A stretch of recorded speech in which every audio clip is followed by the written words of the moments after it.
Sikubingelele mlaleli eMuzwandile TV, siphinde sikwamukele, siphinde sicela ukuthi sicela usubscribe upress lapha usubscribe button. Akukhosti lutho, akukhosti imali, angeke uwonakalelwe yilutho. Besicela nje isupport yakho mlaleli ekhaya, ngoba esiyiphethe manje enginayo engahlali phansi ngoba nakho zisaba amazolo zithi uEskom ithembisa ukuyiqeda nya iload shedding.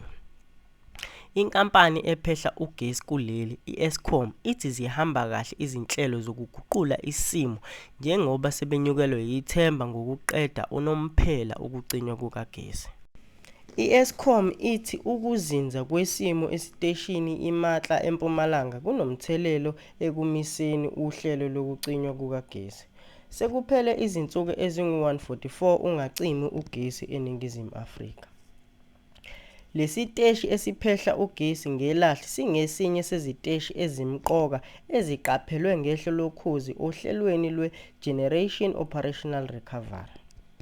Lesiteshi siphakela izwe ngogesi okubalelwa ku-7.1% kanti namalahle angakathintwa asemaningi kakhulu.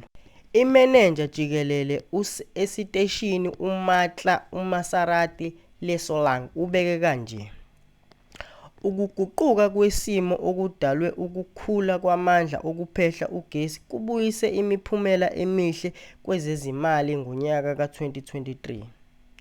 Kunomehluko omkhulu ngo-15%. Ukucinywa kukagesi kungalindelekile nokuphazamiseka kwesingqalasizinda kwehle ngo-14%, kusho uSebolanga.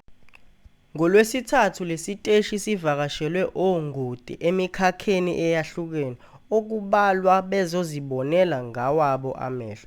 iEskom iyaphoqeleka ukucima ugesi kwezinye izindawo ngohlelo lwe-load reduction okudale ukuthi inkampani isuke ivikele isingqalasizinda.